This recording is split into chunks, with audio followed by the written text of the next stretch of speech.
It was the night St. Nick came into town to cut the wood for pay without a frown. They have no say in what they will be paid. Their shirts were torn and worn and burnt and frayed. A fairy awake by the obscene noise, he looks to see it's just two strong young boys. And he goes to meet these two new people. He looks beyond the trees and sees a steeple.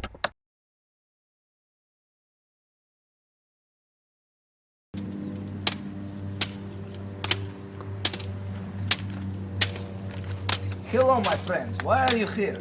Cutting down trees and maybe after a drink of beer. Nice to meet you. And what about you kind sir? Who is as fluffy as a cat on his back that can fur? Says the man who calls himself a fairy. Why don't you wave your wand and make me hairy? Enough with the ruckus. Let's all get along. Maybe even sing a campfire song. Hey, look, it's a mouse under the sticks. Mr. Fairy, do you know any magic tricks? Yeah, make them into money, make us rich. And we won't forever cut down trees in your niche. Well, I think that's a fair trade. Mouse into money he shall be made. Hey, you guys, you're being very mean, giving me this curse. I can't speak to my wife now. She will hit me with her purse. As the mouse ran away from the group, some bears attacked the boys, and in their pants they went poop.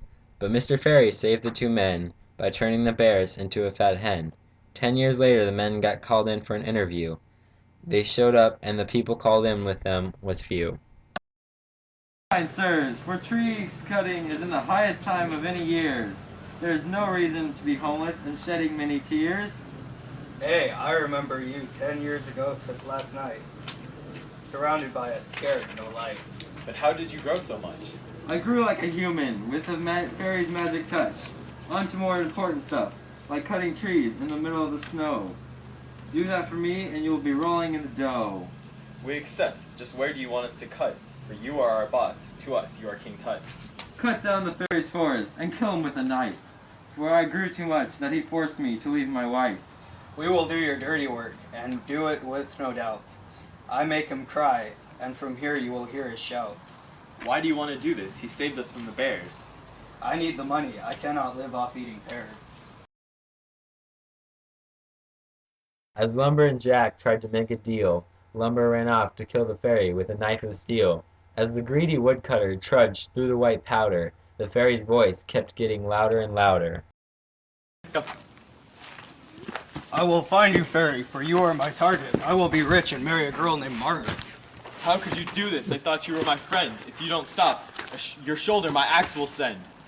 Aha! Fairy, I found you at last. Any last words before you are dead in a cast? How could you do this? I am your hero. You are in my debt. I could let all that disappear though and give you a free pet. Look at you, a coward, a wimp. As soon as you're dead, I'll be a pimp.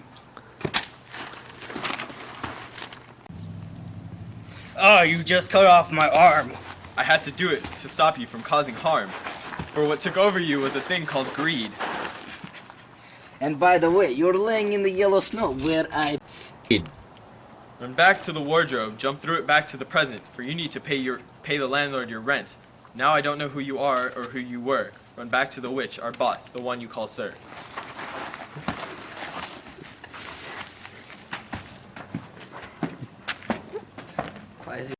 As he ran back to his boss, he got hit by a truck. The driver of the truck happened to be a duck. He finally found the boss. His boss was shopping at Ross. You're back. Did you kill him? I can see you're missing a limb. No, Jack cut off my arm with an axe. Now I have to pay an amputee at tax. Look at you. Can't finish a job? You're a failed soldier. So you end up with no arm on your shoulder. Go home, you horrible, pathetic fool, and throw yourself on a tool.